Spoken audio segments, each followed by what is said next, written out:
keeping our word, even in small things, builds self-respect, which translates to spouse respect. Be a man of integrity. It's so easy to not keep our word to ourselves. Yeah.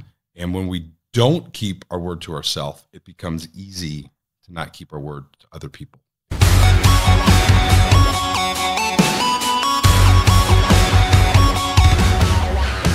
Welcome to the Uncommon Freedom Show. Today is all about helping you and your spouse level up your marriage, your business, and your life. My name is Kevin Tintner, and I'm here with my beautiful co-hostess. We've got an amazing show ahead, don't we, Beck? Absolutely, we do. Hey, friends, I'm Bekah Tintner, and today we've got 5 powerful rules for building unshakable trust and respect in your marriage and your business partnership. That's right. As couplepreneurs, we know firsthand how critical it is to master both dynamics simultaneously. It's not always easy, but it is worth it. I totally agree. And today we're going beyond the typical surface level advice. Here's the vision: feeling completely in sync with your spouse emotionally, spiritually, and professionally. What do you think? You feeling in sync with me right now, Beck? Oh my goodness, am I? All right. True confessions, everyone. We're going to be honest. That is our goal. We're not perfect. We're not really feeling in sync right now, but we are going to pull through. Yes. But after 25 years of marriage and 12 of those, actually 13 of those in business together now, we have 5 non-negotiable rules that will make a huge impact. Those 5 rules include the communication secret that prevents 90% of misunderstandings. Imagine that. How radical transparency breeds unbreakable trust. I love that. The power of under-promising and over-delivering in your relationship. And actually, that's a great rule for life and business for sure. Why ride or die is more than just a catchphrase for couplepreneurs, and the perspective shift that eliminates ego and deepens empathy. Dang. Whew, that is a power-packed bunch of things we're going to go through today. So that is technical. Bunch of things. Bunch of things. It is a power-packed topic that we're going to get to. So let's jump in with rule number 1, Kevin, which is listen, listen, talk. Listen, listen, talk. All right. So it's important to communicate wants, needs, preferences, and expectations clearly rather than making assumptions. Boy, is that true. Absolutely. Really listening to understand your spouse is the key. Yes. You have a story about a couple Yes. that went out to dinner. Do you want to share that real quick? Well, a couple who wanted to go out to dinner. And I Yes. can't remember if we read it in a marriage book or where I heard it, but it was such a profound example of what can happen so often. I knew it was something that we could relate to. So I could relate to. Now, I'm not sure if it's a true story, but the idea was, if I understand correctly, the husband comes home from work and says to his wife, "Hey, do you want to go out for dinner tonight?" Is that how it worked? No, other way around. The husband comes home from work and the wife says, "Hey, do you want to go out for dinner tonight?" And he says, "No, I don't." And she gets completely flustered and frustrated and angry. And it starts this whole, just conflict between them. And they can't sort it out until they finally unravel that she really just wanted to go to dinner because she didn't feel like cooking. It had been a long day. But she asked him, "Do you want to go out?" And he, who had been gone all day at work, said, "No, I don't." And he didn't understand any of the reasoning behind it. And so the point of the story is that if she had just said, "I would like to go out for dinner tonight," or "I don't want to cook, so would you like to prepare dinner, or are you good with going out for dinner tonight?" Now she's clearly communicating her expectations, the reasoning behind wanting to go out to dinner, and he really understands, and then they can make a more unified decision, and it just reduces conflict. But so often we don't say what we mean, and we expect the other person to interpret what's inside of our brain instead of what we said out loud, and it leads to so much conflict. Yeah, and we kind of come to this, I don't know, revelation ourselves, even our own marriage. And I think just within the last few years have gotten good about actually asking specifically for what we want, especially when it comes to like holidays. I was just thinking, even just like Mother's Day, like I've known that you've talked about a Mother's Day brunch, but I didn't really know exactly what you meant by that. And then last year, like we went to one, well, it was a couple years ago. We've tried a couple. We've tried a couple. But they weren't, what I learned was they weren't what you had in mind. You had in mind this really nice, high-end relaxing atmosphere. And we finally found it last year. And it was really helpful because I think like it spoke your love language. Yeah. And now I know that barring you telling me otherwise, it's kind of a go-to. And I think I was yesterday or the day before, I made You our were ahead of the game for this year. But it's helpful because I know exactly what you want. And so many times we're like, oh, if my spouse loves me, they'll know what I want. Right. And yeah, if you have to, I mean, if I, after last year, if I didn't remember that what was important to you, shame on me. Yeah. But also if you had never clearly communicated exactly what you're looking for, then kind of the fault would lie with you, or at least with me for not asking, hey, what really do you want? Right. So how many of you can relate to the story the way I described it? I think a lot of us can, where again, we have an interaction with maybe it's a spouse, a friend, but basically we have a reason that we want to do something or not do something, and we're just not clear. We don't ask for what we want. So many of us are passive or passive aggressive, and that's just not a healthy way to communicate. So really working on just asking for what we want in a nice way and being open if someone else doesn't want to go along with it, but being clear on our reasoning behind that instead of expecting someone to read our mind and know exactly what we're looking for. So the other skill set that we've really developed through, our coaching business and personal development and reading books and learning from mentors is the idea of separating facts and stories. Yes. Yeah. So talk about that. This is something that I've even applied to my own life as a parent, because it is so easy to assign intention to people, especially our kids or our spouse.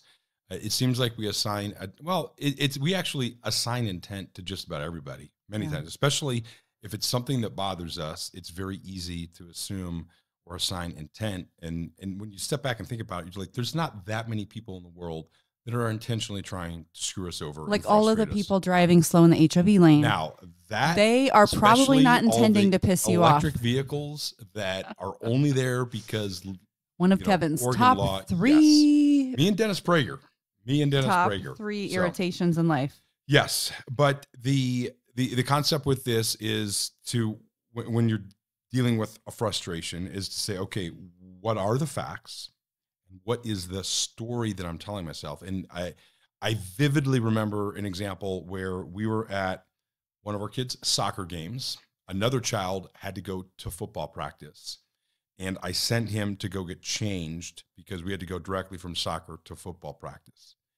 And I gave him like a 10, 15-minute head start because I knew it would take him a little while to change. And it was like, meet me at the truck. Got to the truck, nowhere to be found. And the story I started telling myself was, this kid is never where he's supposed to be. He always gets lost. What is he doing? Why isn't he where he's supposed to be? And then I started storming around looking for him, and I eventually found him. And what had happened was the bathroom, the gym locker room area that was open when we showed up was now closed. And so he actually had to go. It was a private school and with a weird campus. He had to go find a different area to change. And that's what he did. So actually the reality was, he was, this was several years ago. He was younger and really did the mature thing to say, okay, where dad told me to go is locked. I can't do it there. I'm going to go find a different place. And he didn't have a cell phone, so there was no way to communicate. Exactly. And so that was just a profound lesson for me, because I'd heard this, what are the facts? What are the story you're telling myself? And the story I was telling myself is all this negativity. And if you step back and look at the facts and say, okay, he's not where I told him to be. I don't know where he is. And it helps take a lot of the emotion out when you break it down. It can keep you from really treating someone in a way that they don't deserve and that doesn't make you feel good when you hear the whole thing. And we've actually used fact and story, not just in our business and in our marriage, but very much in our parenting journey, not just with us looking at our kids, but how our kids interact with each other. So has anyone had this encounter where your kids both come to you and tell you a version of something and they tattle, so-and-so knocked me down or so-and-so did this or that, that happens all the time in our home, especially when the boys are playing sports together. And it's like, no, the fact is, you tripped on the basketball court. the story you're telling yourself is he did it intentionally. Yes. And so many times it's just a matter of helping them separate that out, which takes maturity, takes time, takes practice. But really going back to what you said about intent versus perception, because I know in some of our disagreements, and we've had plenty, you'll say things like, do you really think I intended to make us late or to offend you or to irritate you or whatever? And sometimes you do intend to irritate me because there's a few things that you love to do despite me begging, pleading, and asking for what I want, which is to please stop using the really poor accent. I'll just leave it there, that you and Dylan love to do around the house. But, other than that, in most scenarios where we might get upset with each other, we often assume the worst instead of assuming the best and realizing that we're all human and we're going to make mistakes. And so the other thing when it comes to this listen, talk is to really assume the best about each other's intentions. It can take you a long way in relational equity. Then when you do hit that impasse where you're just kind of bumping up against the same thing over and over, we've talked about this several times recently, but just the value of an outside perspective, whether it's another couple that you trust, or a counselor, a pastor, something like that, someone like that is really helpful. Absolutely. So rule number 1 was listen, talk. And rule number 2 is radical transparency. So Kev, talk to the men for a minute. Yeah. Men, husbands, I want to chat with you. So I think it's really important for us to create a safe space for our wives to open up by being attentive and empathetic, something that's very difficult, especially for me, but really for, I think, most men in general. It's important for us to resist the urge to immediately problem solve. This is the default mode for most men. I'm speaking in generalities here, but this is just most men. Our instinct is to problem solve. When we go to a man, one of our guy friends, we're not necessarily looking for like emotional empathy and things like that. We're like, hey, I got this problem, and we go to our I'll solve it. Yeah, exactly. Okay. But many times our wife just needs us to listen and validate her feelings. So let her fully express herself before responding. And I like to ask, or I try to ask you, do you want me to just listen or help you come up with a solution? And the answer to that question is very helpful. Does that bother you when I ask you that? No, I mean, I think inside every woman is a deep desire for her husband to just know all the things that go on in her brain. But the truth is, most of us women don't even know why we have all the emotions that we have, or where they come from, or how they change so quickly. Preach. So what's difficult is so many times we want you men to understand our brains. And yet many times you might say to me, like, what's wrong? And I would be like, I don't exactly know why I'm crying right now, or I don't know why I'm feeling so frustrated. Or so we're still unraveling the spaghetti brain that we have. And your little waffle brain is like, I already went through that box with you. I don't understand. And so it's interesting. And it doesn't normally bother me because it does help to have either like the process with you of like, hey, I just need a really deep hug and I need to know that life's okay and we'll figure it out tomorrow. Or no, I'm actually problem solving with you and I need to know what you think is my next best step or what your opinion is on the situation, which leads to me speaking to women. And so many times, again, we want men to read our thoughts. We want them to respond intuitively, even though they're men and they think very differently than we do. And we're not clear about what we want or even what our thoughts and emotions are at times. So even though we're not always going to know, it's important that we do our part, which is to clearly communicate things. We've been interacting with couples lately who are going through some really hard things. And one of the things we notice is there's just a complete miss when it comes to communication. And we're going to talk in a minute about pink and blue hoses, but just the idea that she says something and he hears it differently. He hears something, or he says something and she hears it differently. And that is, we're built to be different in God's design, but we have to work at the relationship side. So clearly articulating our thoughts and emotions, women, even if we're uncomfortable, if you're in a relationship with a spouse, this is how you build relational equity. This is how you move towards that radical transparency. And so just trust that your vulnerability is ultimately going to bring you closer. And if he does try to fix it right away, just gently remind him that you need him to listen first. Now, if you complain all the time especially about all the same things, it's going to be difficult for him to give you empathy. Do you remember the story that Darren Hardy tells in one of his Darren Dailies about the nail in the head? It's actually a video. Yeah. So that came to mind when I was thinking about someone who complains all the time. And this isn't just women, but, complains all the time about all the same things and then expects empathy. Do you remember that story well enough to walk through it? I mean, basically it's two people sitting across from each other, just like this. And I think it's a man and a woman, but she's complaining, my head hurts. And he's like, I'm so sorry your head hurts. She has a nail sticking out of her head. Yeah. And goes on. And it's like he wants to point out the nail in her head. And instead she's just complaining about how it hurts and she can't sleep. And it feels like, I don't remember all the details. Do you remember the rest of it? I know that he tries to solve the problem, tries to point out the nail. And she's basically like, you never listened to me. And finally, the epiphany comes on for the guy and he listens and says, oh, he becomes empathetic. Yeah. And the second that he becomes empathetic, she calms down, she becomes receptive, and her whole demeanor changes. And then it opens up the door for him to say, I think, by the way, there's a nail sticking out of your head that might be part of the reason that you have a headache. Yeah. So kind of a funny picture of analogy, basically, of what it can be like to just have someone who's not willing to move forward or someone who needs heard before they're ready to look, I guess, at a result in a situation. So. All right. This is number 3, whatever you do, follow through. So unhealed anger and unresolved hurt will fester until something breaks. Man, we've seen this way too often. We have. Following through on working through issues is so critical. Sweeping things under the rug is one of the biggest mistakes.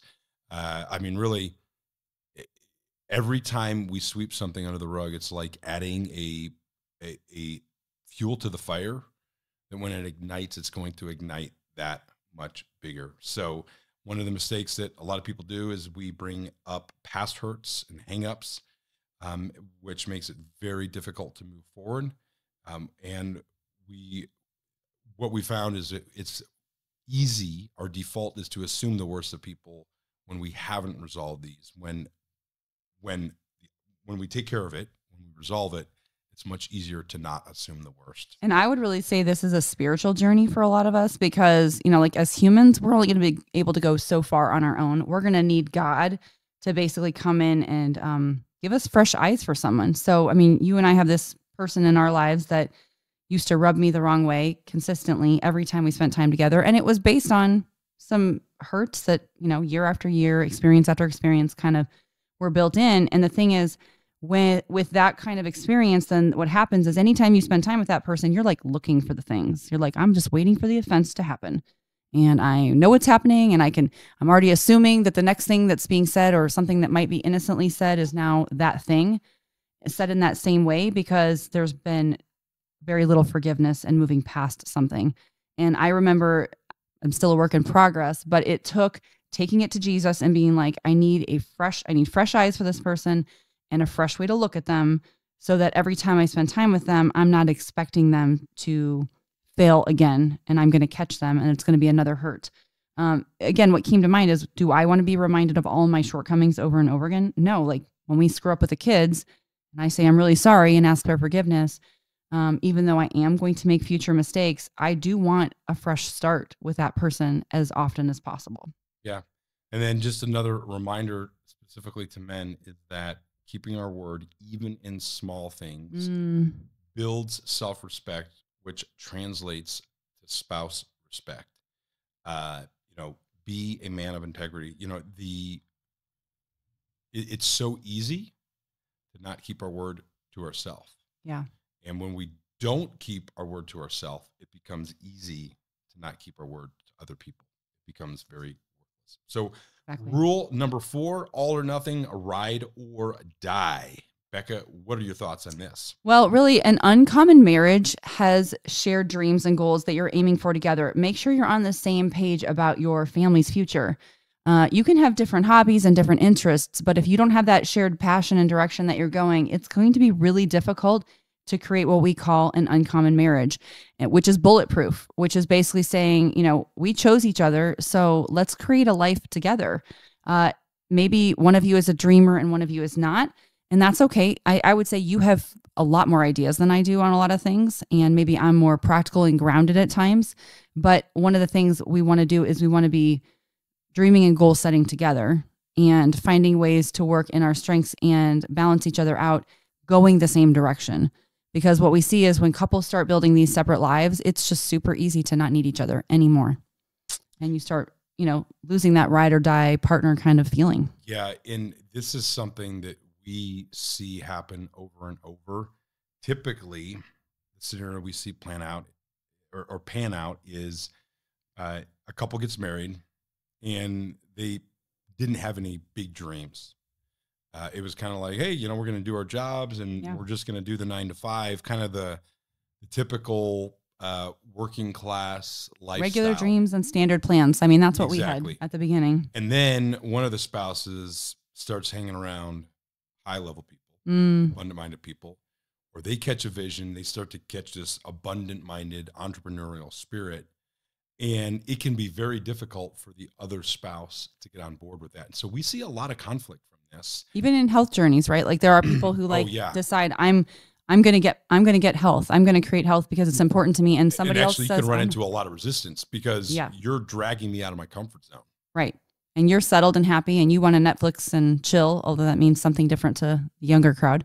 And I want to, eat healthy and be active, so to speak. And all of a sudden we have less in common and I'm trying to pull you up and out and you're trying to pull me down and back. And it just doesn't go well as far as working together. So if you both have dreams, how do you navigate towards both things? Sometimes you might take turns like, hey, this is your year to, write a book, fly an airplane. Next year, I want to do something really big. You might also just, again, empower others to come alongside you in that delegation process so that you have more time to put into the things that are important to you, like those dreams. And also from the book Extreme Ownership, you might have to do what's, called prioritize and execute, which is like this year, this season, these are the things that we're going to put first. We're going to execute on those. And then we can bring in some other things that are important to us. But all of that takes collaboration and really a working together attitude. I want to go back real quick. If you're stuck in a rut with you being the thinker, the doer, the dreamer, someone with more goals than your spouse, 2 great things to do is, first of all, have a conversation and just share with your spouse. I realized that I've changed a little bit. Like I caught a vision. I've been hanging around some people. I read this book. I listened to this podcast, whatever it might be. And I realized that I want more out of life. And I also realized that I'm disrupting the status quo. And that even though it's for the better, it could make you feel uncomfortable, right? It's so good. And then the other thing is when you're working towards things, and this is something that you did, is to say, hey, I have some new goals. These are some of the goals that I have. What is something that you would like to accomplish? Or if I continue to do this, what is something that you would benefit from this? For you. Yeah. And that buy-in before I really caught the abundant spirit was helpful because I was like, well, I'm not really on board, but if I can get something out of it, I'll support it. And so that helped. Actually what came to mind too was sometimes people have a dream or start building something, get awakened, start a business, and the other person's not ready to come with them. And I see both the separation that can happen from that, like I'm going with or without you. And then I also see people that get started on something and then they hold back because they're like, I'm going to wait till my spouse comes along with me. And what happens is it kind of sucks the life out of them and they lose momentum and they lose excitement because they're like, I need them or I want them to come with me. And that person's not coming right now. So what we're not suggesting is you get a divorce and you walk away from your marriage, but you don't have to both want the exact same thing at the same time, as long as you can just be going the same direction with your family goals. So when I started health coaching, you had no interest in that. It totally filled my cup. And I was like, I don't need you to join me in the business. I just want to be able to build the business and I need you to support me along the way, which you did. And then that gave you the freedom to actually show interest and come when you were ready. And we've seen people who start that business and think like, I want my spouse to join me. They're resistant. And so then they wait to try to build or grow. And it causes, some dissonance in their relationship because one person's like stretching to grow and the other person's just standing there holding them back, but they haven't made a decision to like, let that person start walking out what's been put on their heart. All right. And then as we wrap up, all or nothing, ride or die, a great way to have open and honest communication is to simply say something like, when you say X, I feel Y. Or when you do X, I feel Y. Because we all have different love languages. We interpret things differently. Once again, someone's intent is very different from our perception many times. And so when you phrase it that way, like, there's nothing wrong, right? It's a statement of fact when you say or do X. Because my feelings are my feelings. Exactly. Yeah. So something that doesn't offend me very well could offend you or bother you or upset you or whatever it is. And when you phrase it that way, take the emotion out of it, because whatever you feel, I might not relate to feeling that way when someone else says or does that, but I can relate to feeling that way. Right. And so that's a great little phrase to remember, write down, keep handy. And next time you have some type of conflict, to just share that. Say, hey, can I share something with you? When really you say, important. Bam, there we go. For a healthy relationship. So let's close this one out with one more thing, which is that big decisions really need to be made as a unified team. And there's a couple things that fall into that category. One might be something like an adoption or a career change or moving. In fact, we have walked this out actually in a lot of areas because we've moved a bunch. We've had some career changes. But one can't drag the other into a major life shift. That will never work out well. And we've seen it tear people apart, actually.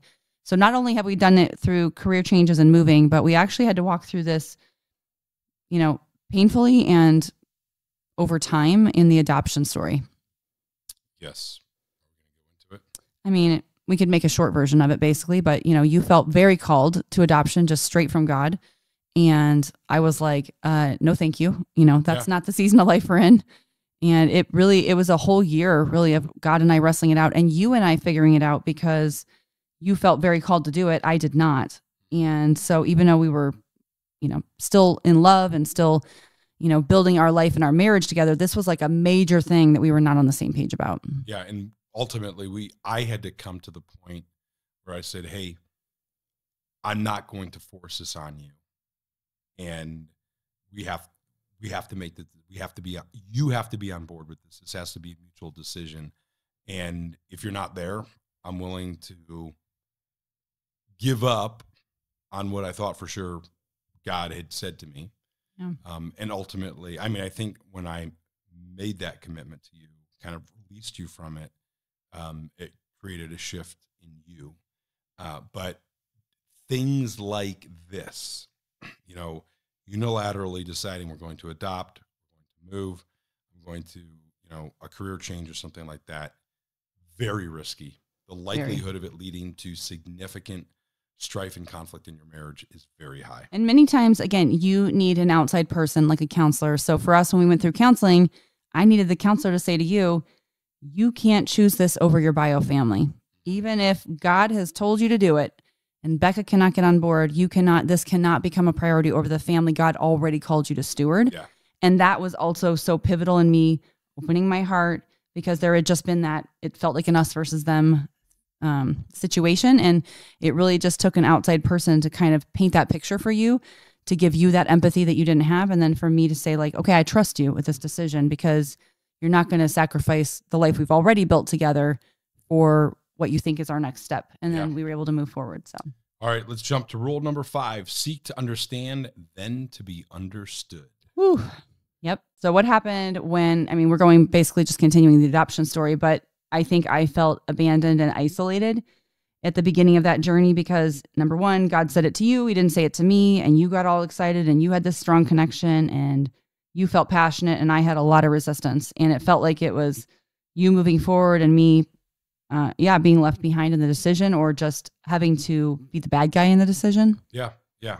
And I think it's important for us to be willing to adjust our own habits and behaviors to better serve our spouse and the health of our marriage. Your commitment to understand and adapt will strengthen your bond. You can't avoid hard things is the bottom line. Don't expect to never fight. Couples who say Oh, my they never goodness. fight, Correct. I'm guessing they don't have much depth to their marriage.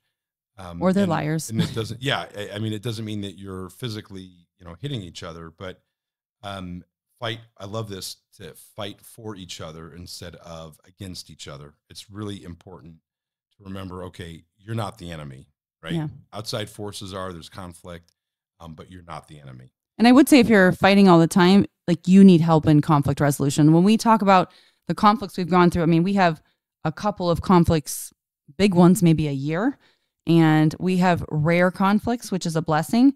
But like, if you're living in constant strife, that's not a partnership. So there's some room there where you're going to need some help. And it just takes its toll on you. Yeah.